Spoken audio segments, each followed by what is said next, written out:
Hi everyone and welcome back to the Colour Cave where we like to play with art stuff. My name is Jem. Today we're going to be doing a little bit of colouring and we're going into what I know is a firm favourite with all of you cavers. We are going to take a little dip into the ink house today and we are going to be using our Derwent Inktense pencils, so buckle up for that.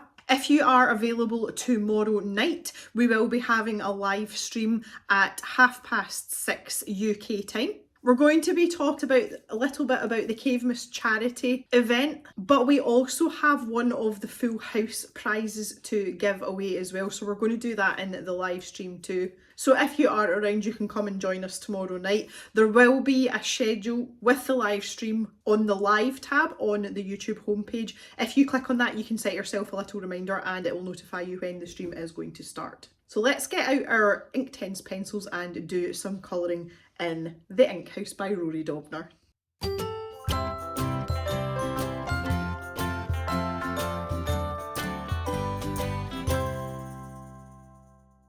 I would like to have some input from all of you and you can let me know what you want the next colour along stroke chatty colouring project to be.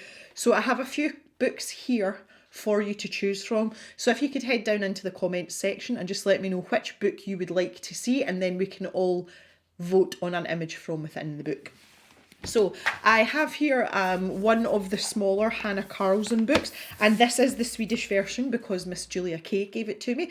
So this is the City, I think it's the City Amongst the Stars.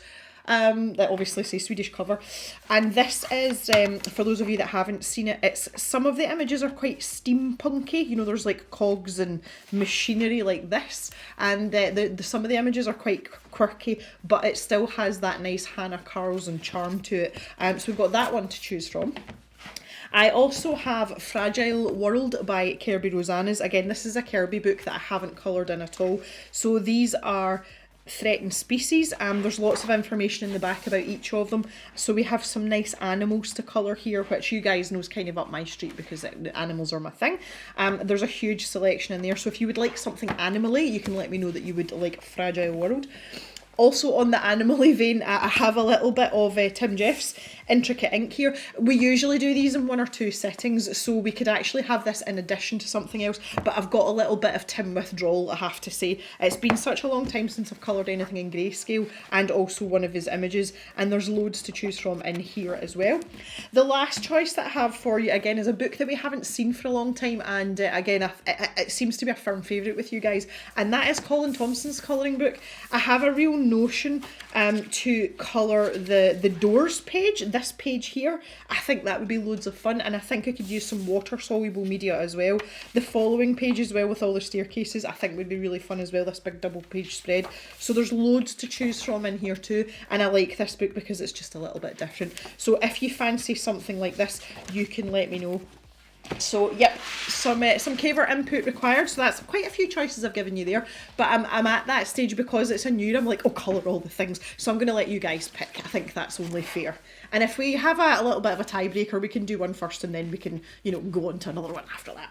Righty ho, now that we've got that on the go, let's come into the ink house, which is looking a bit grubby actually. And the page that we're going to be doing oh look, hi Geraldine, how cute are you? There's quite a few pages in between. Today we are going to be visiting Freddie Foxglove. First to arrive is always the frightfully fancy Freddie Foxglove, and so obviously the owner of the ink house has left by this point and the animals are all starting to come out. Freddie Foxglove, who dons his favourite outfit and assumes the role of master of the house, ready to welcome guests. As word quickly spreads that the fun is about to begin, animals great and small arrive from near and far. And here is Freddie Foxglove standing outside the door of the ink house. So this part here is a close-up of the front entrance to the house, which we did a way back when here. So I can zoom right in here and you can see I'm going to be going for these same sorts of colours here. So this is sort of like the indigo and the darker blue colours, and the flowers are pink. I may not use exactly the same pencils, but I'd like to keep some sort of continuity, and it's quite a small detail there. So for you, okay, so in addition to the ink house today, I have my set of water brushes.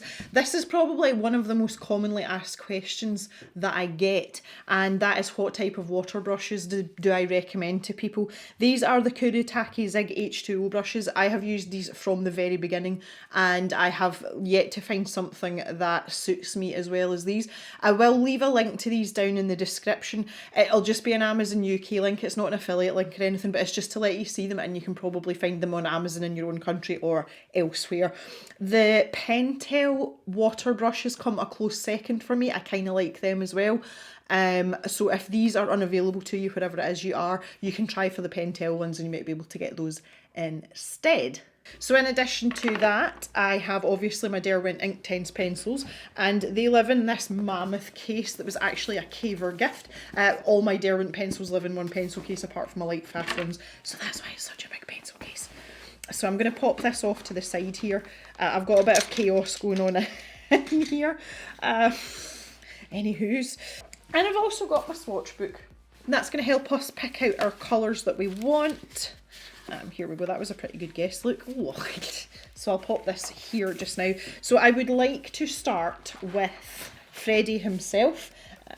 Obviously being a fox, it's fairly straightforward.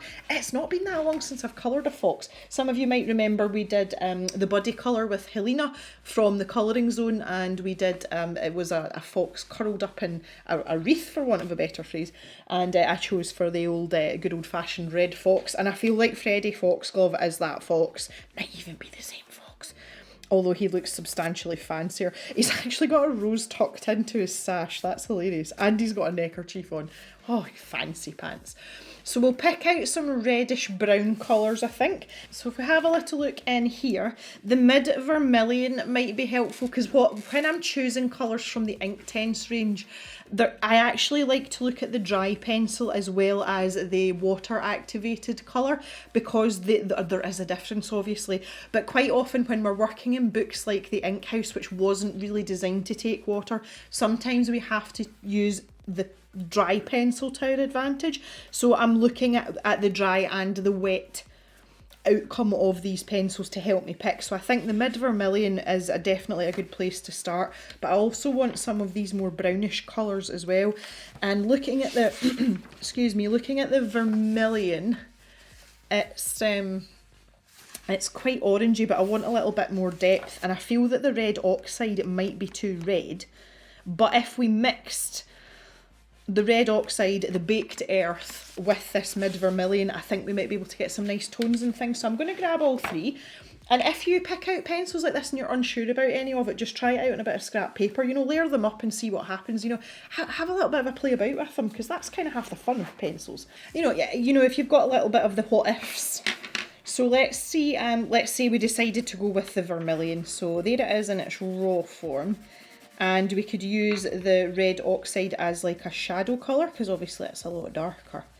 So let's pretend this is like a curve of maybe it's a shoulder joint or something, you know, anything with any sort of curvature on it, and you wanted a darker area. So we can build up our pencil here, see what the colours look like blended together, because these do blend together like normal pencils, and they seem to sit quite well side by side there. They don't look out of place, which is nice. Just build up a little bit of colour. That mid vermilion colour is perfect for this.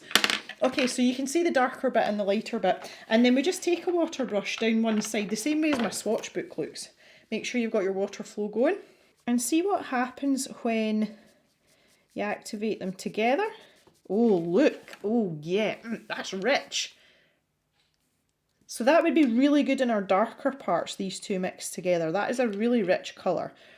And then the vermilion on its own gives us a paler orangey colour, you know, a little bit more delicate. Absolutely perfect.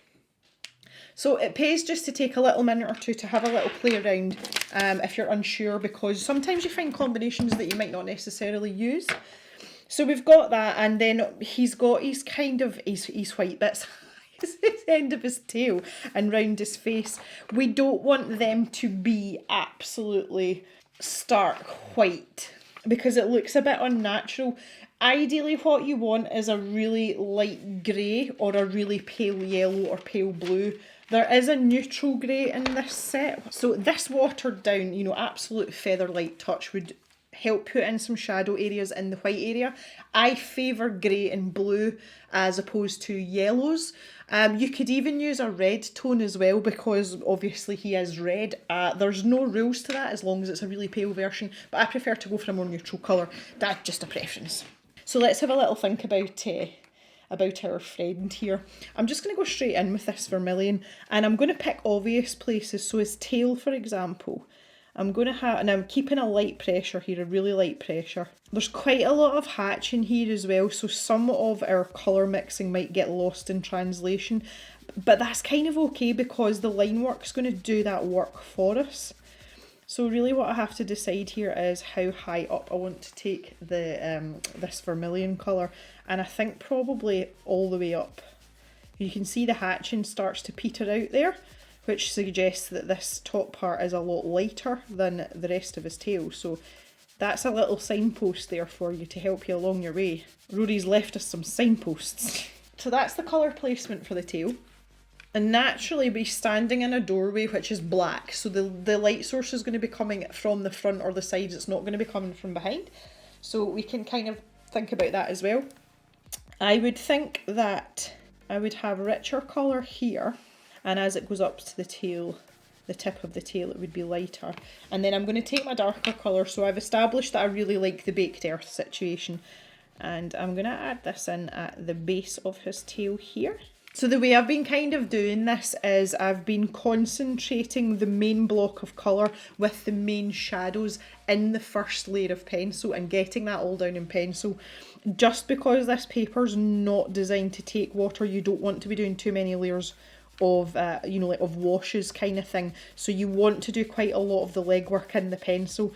So you're maybe only using 2 layers of water. So I'm going to put this in my darker areas here.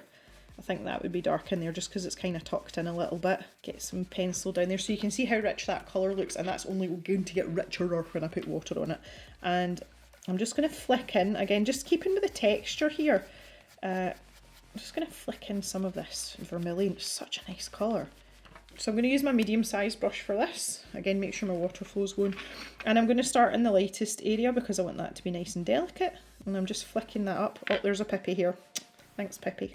There we go. We're not dragging too much pigment and making that, you know, making that really pigment heavy because it's going into the white. We want it to be a little bit more delicate. So you can see even with my water brush, I'm still making the same movements. Just trying to keep that texture a little bit. And that's me coming into the darker area, so I need to be a little bit more careful here, especially around the edge of his coat. These +4s. There we go. So that's lovely and rich straight away. So I'm going to work my way around the rest of him doing the similar thing. I think down here as well, that's going to be pretty dark. I don't think there's going to be much of that paler colour, to be honest. There might be a little bit here. Can't see his hands. Pause. 4 legs. There we go. There's the correct terminology. 4 legs. So I'm going to use the darker colour here, the baked earth. A layer down there.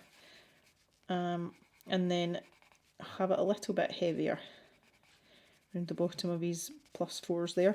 And then its toes here as well. And again, you don't have to worry too much about this because the hatching's actually doing a lot of the work for you.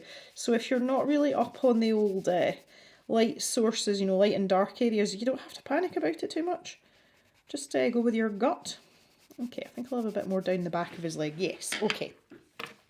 So again, lightest areas first, here, and then work on these dark parts. Oh yeah. So you can see with the 2 pencils there, it's given me just a wee bit of variation in some of the tones, although it's dark and it's the lower part of his legs. That's kind of what we want. And then we've got his head. So the same thing here. I'm going to split the colours off. I don't necessarily want to layer them up together here. So with the vermilion, do around his nose. And then the baked earth places like inside his ears. And I'm going to build up a fair bit of colour here. I want that to be quite rich. You'll only see little snippets of that in there because he's got white tufty bits. And again, there's areas around here. So this is like under his chin where that's going to be mostly white. I just want that little nod of colour. So I'm going to do these parts of his ears just so that they've got time to dry in there. Oh, I could probably have done with my little tiny brush for that. And the same under his chin here. So I just want a hint of colour there, just to break up that white part, give us a little bit of contrast. And if we come back to his face now, I'm back with the vermilion here. And then round here, I'm going to flick in a little bit of the darker colour. And I can go back over this once it's dry, you know, and just use the dry pencil just to get a little bit more texture in there if that's what we want. To be fair, we do have plenty of texture already with the line work. That's not really something that we have to worry about too much. But the option is there, that's the, you know, that's the point, that's the main thing. We like to have options here in the cave. I get so much joy out of these pencils. Look at that colour, like this is so nice. It's almost like, it's like instant gratification, isn't it? Oh, he's a handsome feller. And I'm going to use this baked earth for the back of his ears, or the, you know, the outside part of his ears here. And I kind of want to pop a little bit more in, but I'll need to wait till that dries a wee bit. Okie dokie. That's coming to life quite nicely already. Yeah, look, I just made him pop out there a wee bit. So I was kind of thinking about his outfit, and this to me, and it's probably just because of where I live and so on, it looks as if he's in shooting gear, which is quite ironic because he is a fox. You know, I understand the irony in that. But I kind of want to put him in like a mossy green colour. So I was thinking maybe brown bottoms and a green jacket, or vice versa, and then we could put a pop of colour in with his sash and his, you know, all these other bits and pieces. That was kind of my thinking. Or have a lighter jacket and darker bottoms, or that kind of thing. So I was going to start with the light olive, which is this colour here. And I think I might put that on his jacket. But see, again, there's quite a lot of hatching here. We've got to take this into consideration. So that is automatically going to make whatever colour we put down look darker. So I might put the light olive on his bottom half and use a darker green, like a leaf green, or even the oak colour, which is like a brownie green. I think that might be a better idea. So let's start with his bottoms then. Okay, so here's the light olive pencil. I'll show you in my wee swatch book. This one here. The other one I was talking about there was the leaf green and the oak together to give us a sort of brownie green. So let's put a layer of this down over his bottom half. What I'm going to do is I'm going to cover this area first, just while this pencil's still relatively blunt. And then I'm sharpen it up and do the bit in between his chains, because I want quite an even coverage at this starting point. And one of the main things about these, when you activate them with water, we have to work quickly, because once the Inktense starts to dry, bearing in mind it is an ink-based pencil, it's not a watercolour pencil, once it starts to dry you cannot shift that pigment, so wherever it lands it's pretty much staying there. You can try and sort of lighten it up a little bit, but essentially it's not going to move. Right, there we go. So I'm just filling in the gaps a wee bit here. I'll probably use silver paint or something, or gold paint for the chain there, but those are teeny tiny spaces, wow. And while I've got this nice sharp point, I'm going to build up the colour in the hatched areas especially, because these are obviously indicative of darker areas. So we'll do the hatched areas first. Build that up. Beautiful. And then really dark in here, because these are folds. Those are folds. And then lighten up a little bit there. I think that would be quite dark there, just because his jacket's overlapping. Yeah, see? Because that's like his crotch area as well. Come on now.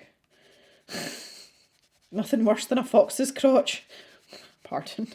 I don't even know what that means. Oh, goodness me. Right, okay. And we've got some folds in here as well, and some hatching there. So that's all I'm doing. I'm just following these hatched areas. There we go. So I've just put a little extra layer there over the general area, because I just felt it was a bit pale. We do have to have enough pigment down on the paper so that when it's diluted, it is going to move about, because if you don't, you end up with white areas. So I'm going to go with the small brush this time, just because we've got a couple of tight spaces. And again, start in the lightest areas, and I'm going to have to work quite quickly here. Look at that colour, boom! That is how we do it. And then I can move into darker sections here. So it's a good idea to sort of plan before you jump in there with your water brush. you know, plan your route out, plan out where you're going with your water brush so that you know you have a sensible place to stop and you're not going to end up with a brush stroke that you can't get rid of because you've gone the wrong way, so to speak. But there you go. That's a nice colour. Okay, I'm good with that. I like that.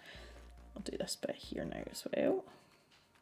So you can see I'm doing the wide open space first, and then I'm leaving the hatched area, because if I have to stop and rest, that hatched area it's not going to be as obvious that I've stopped there, because you won't be able to see the water line just because the hatching's there. So again, with this section, I would do this part first and work quickly in that direction, and then go back and do the hatched areas. So like this. And then I can just incorporate them in as I go. This, obviously, your drying time as well depends on how hot your room is, how much water you've actually put down. So there are other factors that will obviously affect that, but I always think planning out your routes, it's a big help. There we go. And I am quite happy that I'm not going to put another layer of pencil down on that. That is going to work well for me. Okay, what I would like to do is add a little bit more of the baked earth to our face area here. He's not ginged enough. Very nice indeed. Okay, while we're waiting for this to dry down here as well, I'm going to do his jacket now. And I think I want to go for that leaf green, so this darker green. It's still in the same sort of, you know, the same sort of vein. It's in the more towards the neutral side. So I'll start with these collar here. So I'm going to do this edge. I'm going to activate that first, and I'm going to leave that to dry, because I feel like there might be some light hitting maybe his lapel a little bit, so that might make that a little bit paler. And then in there, obviously that's going to be darker because that's like a stand-up bit of his collar. I'm going to zoom in a bit so you can see what's going on. And again, this part of his jacket there, that's going to be pretty dark in there. Again, small brush. Oh yes. Okay, so we've got enough of a difference between the two greens there, that you know that's standing out okay next to the lighter green. So I'm kind of glad that I did that. So again, we'll leave that to dry. This part's dry now, so I can finish off his jacket here. So I'm keeping my pencil pressure light at the top here. And then there's the bit in his pocket, so that'll be a wee bit darker there. And we've got all these parts in here. Probably won't activate these with water because they are very dark. No one's going to see, really. But when we come up here, we'll do a little bit there. Yeah, probably stop that there. There's no point in trying to put water in all these wee weeny bits. That's just a bit silly. A bit fiddly. The same on this side as well. Where his watch is. It's a rather large pocket watch. There must be a hindrance to humph about with him, surely. It doesn't seem very practical. There we go, looking fairly dapper. So I've picked out a few colours now just to finish off the trim on his jacket here. And I have picked out a red colour, so I've picked out hot red.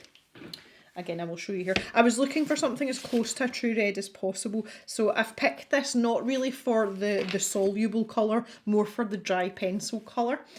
I think that's probably about as close as we're going to get. And I've also got the red oxide from earlier, which I'm going to use for part of his belt. So that was this like really earthy red colour down here. And I've also got a paler green, which is spring green. And this one here, and that's just for our stock of the rose that he has tucked into his sash. So what I was thinking was I would use the red oxide for his cravat and also for his belt as well. Now we're working in really small areas here, so I am not particularly fussed about mixing colours and blah blah blah blah. We've got lots of hatching as well, so again, I don't see the point in complicating something that doesn't need to be complicated, and that's kind of how I feel about this. Rory has done most of the work for us in terms of shading and things, so just take the enjoyment of putting colour onto the paper and, you know, getting rid of the white of the paper, because that in itself is very satisfying indeed. Well, as if you ask me, you know. And then do that darker bit in there. So that's a nice contrast. Clean brush off, and we'll do this lighter part in here. This is teeny weeny. Wow, we're going to have to be careful in here. I don't know if I've got a paintbrush small enough to do the gold and the chain. That chain might have to be silver though, because I'm just looking at the face of his absolutely ridiculous watch, you know, his pocket watch. Might have to make it silvery. I don't really want to though, because of the aesthetic. I'll mull that one over. I think I might just make it the same blue as or as close as I can to the blue. That might just make a bit more sense, I don't know. See, I'll have a think about it. Right, there we go, there's his belt. While we're waiting on that drying, I am going to do this this rose here. Again, it's such a small area. We've got hatch in there already, so with this hot red, I'm just going to put a layer in. I'm not even going to activate this with water. I am just going to work with the pencil. And the same with the stock. There's no point in torturing yourself. There we go, that's a nice shade of red though. Lovely. And this spring colour, I've got a really, really pointy point on this, just because we've got such a small area to work in here. Now, I've deliberately picked red, because it's keeping it in the same colour family as the actual colour of the fox. But also just a little bit of a little bit of basic colour theory here as well. Here's my colour wheel. If we go for complementary colours, if we go to green, I would say probably we're somewhere in this square here. If we come straight across from that, you can see a complementary colour is red. So that was the idea behind picking this. And obviously there's a rose there, so that kind of makes sense as well. And red roses are fairly common. So I'm going to give him his sash and his armbands. I'm going to do in this hot red colour as well. So just the same technique as before. The areas where there is hatching or creases, I'm putting a little bit more pencil down. I've got, there's little bits trailing down here as well. Oh. So I need to remember and get those two. There, that's popping off nicely next to the green of his jacket. Just what we wanted. Okay, and we can start dealing with this. So I'm going to push some of that from the darker creases over a bit. And I'm going to do this light section in the middle. And I'm going to try to keep my strokes linear. Just because it's going in the flow on the, you know, the direction of the fabric.